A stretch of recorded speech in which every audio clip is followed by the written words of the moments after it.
এই দেশের ভিতরে বুলন্দ আওয়াজ থাকবে উলামায়ে কেরামদের, ইমামদের, খতিবদের।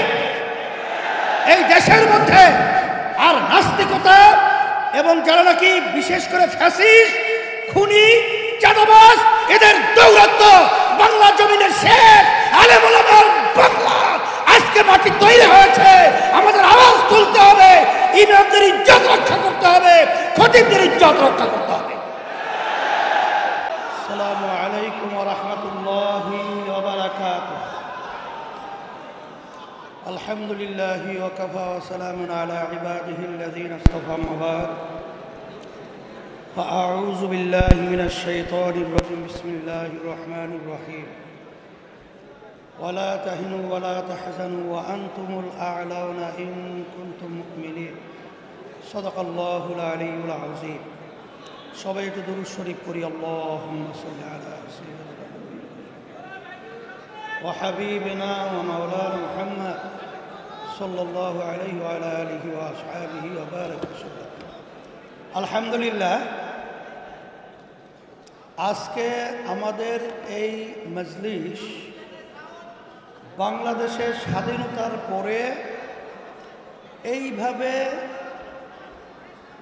ইমাম, খতিব সম্মানিত তাদেরকে নিয়ে সর্বপ্রথম এই ধরনের একটা মজলিস আল্লাহ কবুল করছেন। এর মাধ্যমে বোঝা যায় যে 5ই আগস্ট 2024 বাংলাদেশের যে অভ্যুত্থান হয়েছে, এই অভ্যুত্থানের মাধ্যমে এখন বাস্তবতা হলো যে ইমাম এবং খতিব সহ সম্মানিত যারা রয়েছেন তাদের আজকে দ্ব্যর্থহীন কণ্ঠে স্বাধীনভাবে আজকে কথা বলার, আলোচনা করার একটা পরিবেশ আল্লাহর রহমতে তৈরি হয়েছে। আজকে যে আমাদের দাবিগুলো নিয়ে এখানে সম্মেলন হচ্ছে,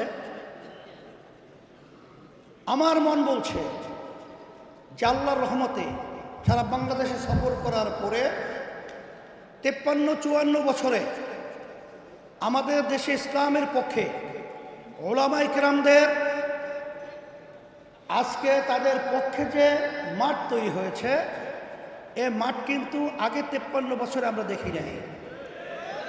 এখন আমাদের এই দাবিগুলো বাস্তবায়নের জন্য আমাদের আজকে শপথ নিতে হবে, প্রতিজ্ঞাবদ্ধ হতে হবে যে এই বাংলাদেশে শতকরা 92 জনের মধ্যে মুসলমান বসবাস করে।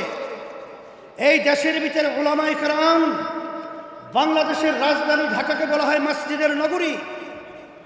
এই দেশের ভিতরে বুলন্দ আওয়াজ থাকবে উলামায়ে কেরামদের, ইমামদের, খতিবদের। এই দেশের মধ্যে আর নাস্তিকতা এবং যারা নাকি বিশেষ করে ফ্যাসিস্ট, খুনি, চাঁদাবাজ, এদের দৌরাত্ম্য বাংলা জমিনের শেখ আলেম ওলামার বাংলা আজকে মাটি তৈরি হয়েছে। আমাদের আওয়াজ তুলতে হবে, ইমামদের ইজ্জত রক্ষা করতে হবে, খতিবদের ইজ্জত রক্ষা করতে হবে। আজকে যদি ইসলাম রাষ্ট্রীয় পর্যায়ে ক্ষমতায় যদি আজকে যেতে পারে, আজকে এই দাবিগুলো বাস্তবায়ন আল্লাহর রহমতে 1-2 মধ্যেই বাস্তবায়ন হবে ইনশাআল্লাহ। আর আমি যেটা লক্ষ্য করেছি, যদি আজকে আমরা একতাবদ্ধ হয়ে ইসলামের আওয়াজকে আমরা বুলন্দ করতে পারি, তাইলে বিগত দিনে আমাদেরকে যারা বারবার বোকা পেয়ে ধোঁকা দিয়ে আমাদেরকে ক্ষমতার সিঁড়ি হিসেবে ব্যবহার করে বারবার ওরা যে আমাদেরকে নিয়ে যে অপমান অপদস্থ করেছেন, আলেম ওলামাদেরকে, ইমামদেরকে যেভাবে নির্মমভাবে বিভিন্ন কেস, মামলা, হয়রানি, গুম, খুন, এটা আল্লাহর রহমতে আর দেখতে হবে না।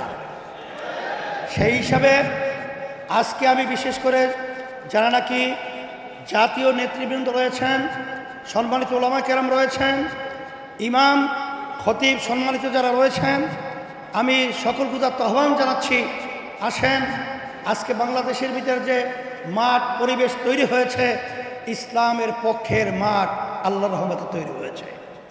সেটাকে আমরা বাস্তবায়নের জন্যে আমি সকলকে উদাত্ত আহ্বান জানিয়ে, আর এত সুন্দর একটা জাতীয় মানের প্রোগ্রাম আপনারা করায় আপনাদের সকলকে আমি ধন্যবাদ জানাচ্ছি। আমিও আপনাদের সাথে আল্লাহ যদি কবুল করেন খাদেম হিসাবে আপনাদের এই দাবিগুলো বাস্তবায়নের জন্যে আল্লাহর রহমতে আমরা চেষ্টা করব। আল্লাহ কবুল করুন। সবাই ভালো থাকেন। আমি দোয়া করি, দোয়া চাই আল্লাহ যেন আমাদের সকলকে দুনিয়া বা আখিরাতে সর্বদিক থেকে কল্যাণের ব্যবস্থা করে দেয়। আখির দাওয়ানা আলহামদুলিল্লাহ রাব্বিল আলামিন।